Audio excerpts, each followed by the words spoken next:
Hello friends, कैसे हैं आप सभी को बड़ी उत्सुकता से इंतज़ार है हमारी कहानी लड्डू गोपाल के दूसरे भाग का।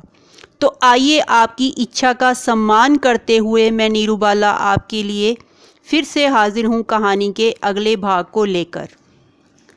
बेनी प्रसाद जी के स्वर्गवास के कुछ समय बाद ही जानकी का देवर एक बहुत बड़े व्यापारी को लेकर उनके पास आया और बोला, देखो भाभी, ये शर्मा जी हैं।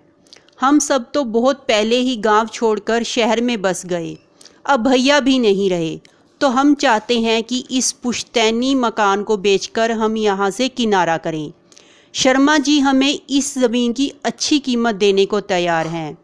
यह पिछले मैदान वाली सारी ज़मीन भी खरीदेंगे और यहाँ पर एक आलीशान बहुमंजिला आवासीय कॉलोनी बनाएंगे।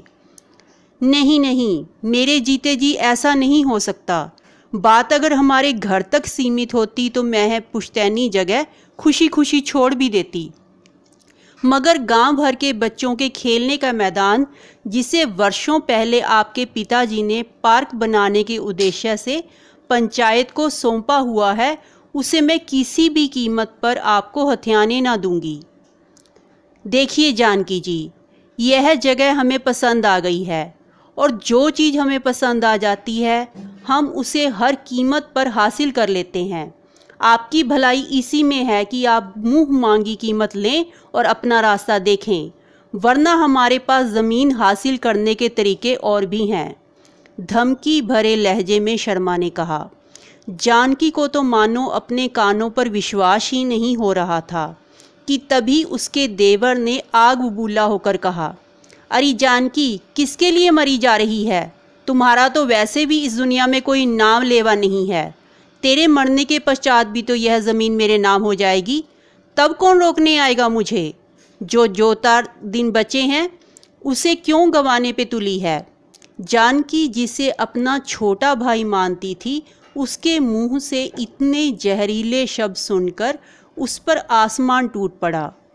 पूरी हिम्मत से परिस्थितियों का सामना करते हुए हस्ताक्षर करने से जानकी ने इनकार कर दिया। साथियों, कैसी विडंबना है यह रिश्तों की। आज चंद रुपयों के लिए खून रंग बदल देता है। जानकी का मन बहुत खिन्न था।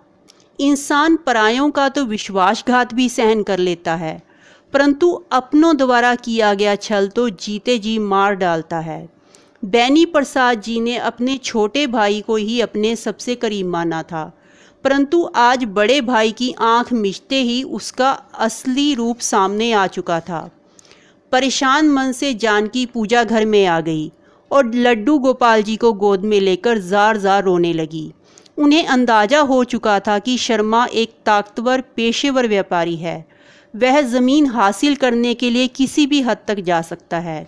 इसी उधेड़ बुन में पूरी रात आंखों ही आंखों में कब निकल गई कुछ पता न चला। रात भर रोते रहने की वजह से जानकी की आंखें भी सूज गई थी और सिर भी भारी हो रहा था। दूसरी ओर जानकी का देवर धर्मपाल शर्मा के साथ मिलकर इस गुत्थी को सुलझाने में लगा था। वो अच्छे से जानता था कि ताकत से जानकी को झुकाना कठिन होगा और कोई बखेड़ा खड़ा होने पर पंचायती ज़मीन पर कब्जा करना भी असंभव हो जाएगा। इसलिए उन्होंने कूटनीति का सहारा लेते हुए जानकी को रास्ते से हटाने की योजना बनाई।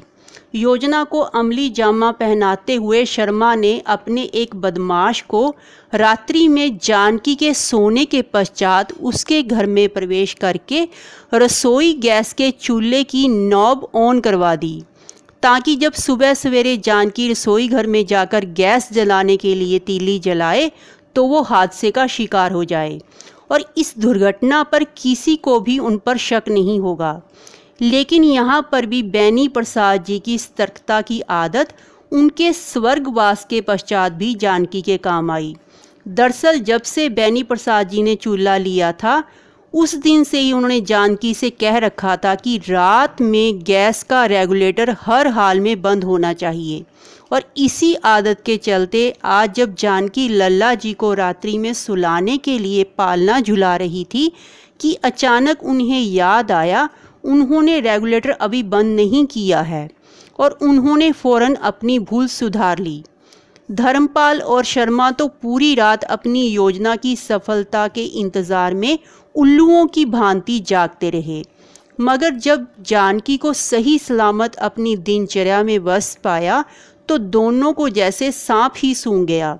परंतु शातिर अपराधी की भांति उन्होंने जल्द ही एक नई योजना बना डाली। अपने रास्ते से कांटा निकालने के लिए अपने गुर्गों पर विश्वास न करते हुए इस बार धर्मपाल ने योजना को क्रियान्वित रूप देने के लिए जिम्मेदारी खुद उठाई और रात्रि के अंधेरे में जानकी के कमरे में एक जहरीला सांप छोड़ दिया। शर्मा को पूरा यकीन था कि सांप के काटते ही जानकी का राम नाम सत्य हो जाएगा, परंतु जैसे ही सांप ने अपना फन उठाया, अचानक जोरदार आसमानी बिजली कड़कने से जानकी की नींद खुल गई। उसने भागकर लल्ला को गोद में उठा लिया कि कहीं लल्ला डर न जाए। काफ़ी देर तक उसे पलोसी रही। इतनी देर में सांप भी कमरे से निकलकर मैदान में कहीं लुप्त हो गया। अपनी दूसरी योजना के भी फेल होने पर शर्मा और धर्मपाल तो गुस्से से पागल ही हो गए। उनकी बेचैनी लगातार बढ़ती ही जा रही थी। कई दिन के गहन सोच विचार के बाद शर्मा ने धर्मपाल से कहा, जहाँ तक मैंने हिसाब लगाया है, तुम्हारी जानकी भाभी की जान गांव के बच्चों में बसती है, और यदि हम बच्चों को ही मोहरा बनाकर इस्तेमाल करें तो हमारा काम भी बन जाएगा और गांव वालों की नज़र में भी जानकी मुजरिम बन जाएगी। लेकिन शर्मा जी, ये सब होगा कैसे? मैं कुछ समझा नहीं, आप क्या कहना चाहते हैं? धर्मपाल, बस तुम देखते जाओ, मैं अब उस जानकी को कैसे अपने जाल में फंसाता हूँ। साथियों, कहानी के दूसरे अंग को यहीं पर विराम देते हैं। कहानी के तीसरे और अंतिम भाग को लेकर हम बहुत जल्द हाजिर होंगे। तब तक आप अनुमान लगाएं कि क्या शर्मा और धर्मपाल अपने मंसूबों में कामयाब हो पाते हैं। तब तक स्वस्थ रहिए, मस्त रहिए। धन्यवाद।